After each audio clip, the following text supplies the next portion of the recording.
మరి ఎందుకు మీరు భుజాలు తడుక్కుంటున్నారు? దొంగ ఓట్లు అంటే మీరెందుకు భుజాలు తడుక్కుంటున్నారు? ఇవన్నీ నాగేంద్ర గారు సార్. రఘునాథ్ బాబు గారి దగ్గరికి వెళ్లే ముందు మనతో పాటు మాట్లాడడానికి సీనియర్ జర్నలిస్ట్ అక్షర సత్యం గారు ఫోన్ ఇన్లో అందుబాటులో ఉన్నారు. అక్షర సత్యం గారు సార్ నమస్కారం సార్. మీకు ప్యానెల్ ఉన్న పెద్దలందరూ కూడా నమస్కారం సార్. అంటే కాషాయ పార్టీయా కాంగ్రెస్ పార్టీయా అనేటటువంటి అంశంపై చర్చ కొనసాగుతుంది. కాషాయం ఏమో వాడిపోతున్నట్టు అనిపిస్తుంది, కాంగ్రెస్ ఏమో జోరందుకుంటున్నట్టు అనిపిస్తుంది ఆంధ్రప్రదేశ్లో. ఏంటి ఎట్లా ఉండబోతాయి జాతీయ పార్టీలకు? ఆంధ్రప్రదేశ్ ప్రజలు ఎలాంటి తీర్పు ఇవ్వబోతారు? సార్ కాషాయ పార్టీ కమలం వాడుకోవడానికి కారణం రఘునాథ్ బాబు గారే చెప్పారు. ఆయన అంటున్నది ఏంటంటే, మేము ఉత్తరప్రదేశ్ లో రాగలిగాము, బలమైన ప్రతిపక్షం ఉన్నప్పటికీ, వెస్ట్ బెంగాల్లో బలమైన ప్రతిపక్షం ఉన్నప్పుడు కూడా మేము గెలగలిగాము. ఒకప్పుడు 2 రాష్ట్రాల్లో ఉన్న బీజేపీ 2 రాష్ట్రాల తప్ప అన్ని రాష్ట్రాల్లో ఉండేటట్టు ఎదిగింది అని అంటున్నారంటే, మరి ఈ 2 రాష్ట్రాలు ఎందుకు ఎదగలేకపోయిందండి 10 సంవత్సరాలు అధికారంలో ఉండి? అంటే వాళ్ళకి ఇంట్రెస్ట్ లేదు. ఎందుకు ఇంట్రెస్ట్ లేదు? తెలంగాణలో కేసీఆర్ కోసం, ఆంధ్రాలో జగన్మోహన్ రెడ్డి గారి కోసం, చంద్రబాబు నాయుడు కోసం బీజేపీ పార్టీని త్యాగం చేసేసారు. మొన్నటి వరకు వెంకయ్యనాయుడు గారు ఎదగనిస్తలేదు బీజేపీని ఆంధ్రాలో అనేవారు. ఇవాళ బీజేపీ అధిష్టానమే ఎదగనివ్వడంలే. అసలు రాష్ట్రం ఆంధ్రప్రదేశ్, ఉమ్మడి ఆంధ్రప్రదేశ్ ఇడిపోవడానికే ప్రధానమైన కారణం బీజేపీ సార్. ఆ ఇడిపోతున్నప్పుడు 5 సంవత్సరాల ప్రత్యేక హోదా అని శపథం చేసిన వెంకయ్యనాయుడు గారికి ఉపరాష్ట్రపతి హోదా వచ్చింది. అవును, నేను ఖచ్చితంగా 5 కాదు 10 సంవత్సరాలు ఉండాలన్నా, 5 సంవత్సరాలు ఉండాలన్నా ఆయన ఆర్థిక మంత్రి అయ్యారు, కేంద్ర మంత్రి. 10 సంవత్సరాల్లో వెంకయ్యనాయుడు గారికి హోదా వచ్చింది. 10 సంవత్సరాలు ఇస్తా, 15 సంవత్సరాలు ఇస్తానన్న నరేంద్ర మోడీ గారికి హోదా వచ్చింది. అది పోరాటం చేసిన చంద్రబాబు నాయుడు గారికి ముఖ్యమంత్రి హోదా వచ్చింది. అది తెస్తానని జగన్మోహన్ రావు హోదాకు వచ్చింది. కానీ ఆంధ్రప్రదేశ్ మాత్రం ప్రత్యేక హోదా రాలేదు సార్. ఇటువంటి ఇప్పుడు వాళ్ళు త్యాగాలు చేస్తున్నారు, బీజేపీని చేసేసారు. ఇంకా ఇప్పుడు తెలంగాణలో త్యాగం చేసేసారు, ఆంధ్రాలో త్యాగం చేసేసారు.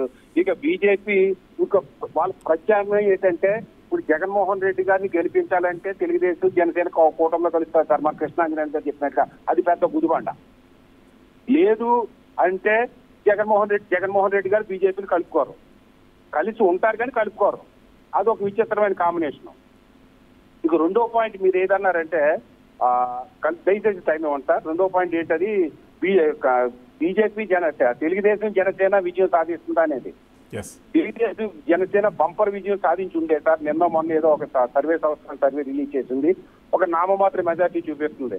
దానికి కారణం ఏంటంటే లోకేష్ ఇచ్చిన స్టేట్మెంట్ సార్. అది ఇవ్వకపోతే తెలుగుదేశం జనసేనకి 130-140 స్థానాలు వచ్చింది, ఇవాళ 80-90 స్థానాలు దిగజారిందంటే లోకేష్ గారు ఇచ్చిన అవివేకమైన స్టేట్మెంట్ సార్.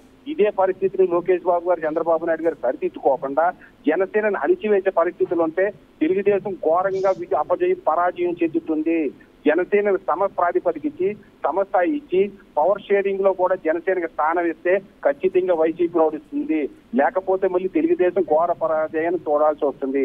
ఇంకో 3వ పాయింట్ సార్, అసలు పాయింట్ మన సురేష్ గారు చెప్తూ, మన వైసీపీ పార్టీ గురించి చెబుతూ, ఈ బీసీలకి దళితులకి ప్రధానమైన పాత్ర ఇవ్వడం కోసం మా జగన్మోహన్ రెడ్డి గారు కంకణం కట్టుకున్నారన్న మాట ఉంటే నాకు అది గుర్తుకొస్తుంది సార్. ఒక అత్తగారికి, నాకు దయచేసి 1 మినిట్ టైం ఇవ్వండి సార్.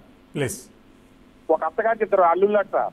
అత్తగారు ఏం చేసిందంటే, చిన్నల్లుడి మీద ప్రేమతోటి ఆమె దగ్గర ఉన్న 10 పాడావుల్ని, పాడి గేదెలని చిన్నల్లుడికి ఇచ్చేసింది. పెద్దల్ని గొడవ పెట్టుకోవడం, నాకేం ఇవ్వలేదు పెద్దల్లుని అని. అప్పుడు అత్తగారికి పిలిచిందాడు పెద్దల్లుని, చిన్నల్లుని. బాబు నువ్వు ఇప్పుడు పండించుకున్నావు కదా, ఈ 10 గేదెలు పెద్దల్లుడికి ఇచ్చేందట.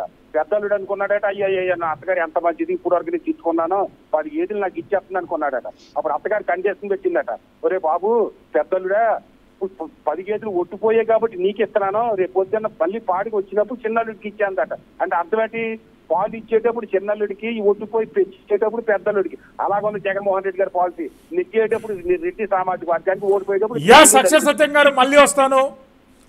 కృష్ణాంజనేయులు గారు, అంటే భారతీయ జనతా పార్టీ సౌత్ పైన త్యాగాలు